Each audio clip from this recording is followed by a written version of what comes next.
Good morning students. Class 10 के science का chapter 8 how do organisms reproduce हम लोग शुरू करेंगे।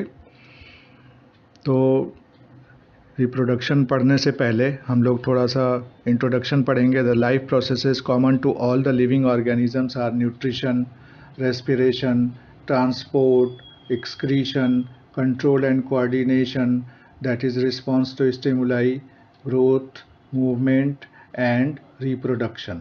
इसका मतलब क्या हुआ कि जितनी भी लाइफ प्रोसेसेस ऑर्गेनिजम्स के अंदर होती हैं उसमें से न्यूट्रिशन है, रेस्पिरेशन है, ट्रांसपोर्ट है, एक्सक्रीशन है, कंट्रोल और कोऑर्डिनेशन है, ग्रोथ है, मूवमेंट है और रिप्रोडक्शन है। All the above processes except the last one, that is reproduction, are necessary for the organisms to keep them alive। और इनमें से जितनी प्रोसेसेस हैं वो सब एक को छोड़ करके, कौन सा छोड़ के? रिप्रोडक्शन को छोड़ के बाकी सब ज़रूरी हैं ऑर्गेनिजम्स के ज़िंदा रहने के लिए। It seems that reproduction is not necessary to keep the organisms alive. Then the question arises, why do organisms reproduce?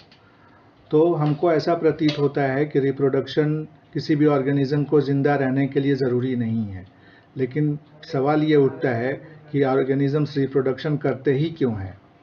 After all, reproduction is not necessary to maintain the life of an organism and a lot of energy of the organism is spent in the process of reproduction.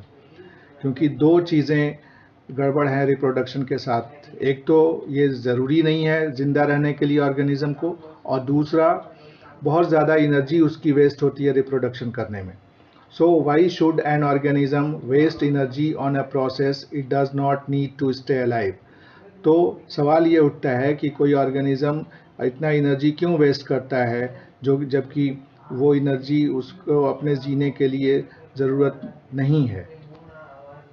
The answer is organisms reproduce for maintaining continuity of their species। तो इसका answer ये है कि organisms reproduction इसलिए करते हैं कि उनकी स्पीशीज़ बरकरार रहे। We know that organisms grow old with time and ultimately die।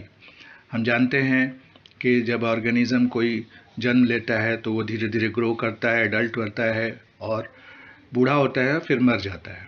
If an organism dies without reproducing, then that particular species would disappear from this earth one day।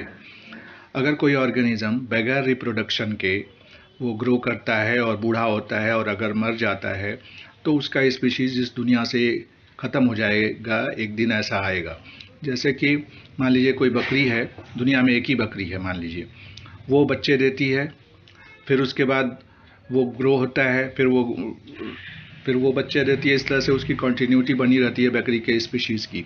अगर वो बकरी रिप्रोडक्शन ना करे तो वो उस ग्रोथ हो गया उसका, उसके बाद वो बूढ़ी होगी और मर जाएगी। तो एक दिन ऐसा आएगा जब बकरी दुनिया से ख़त्म हो जाएगी।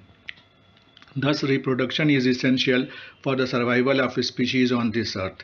इस तरह से हम देखते हैं कि रिप्रोडक्शन जो है वो सर्वाइवल ऑफ स्पीशीज़ के लिए ज़रूरी है।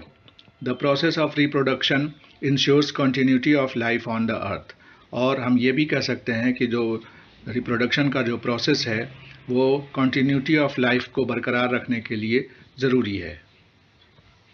तो अब यहाँ पे एक सवाल जो इम्पोर्टेंट बनता है वो ये है कि वाई डू ऑर्गेनिजम्स रिप्रोड्यूस, या why reproduction is essential for an organism.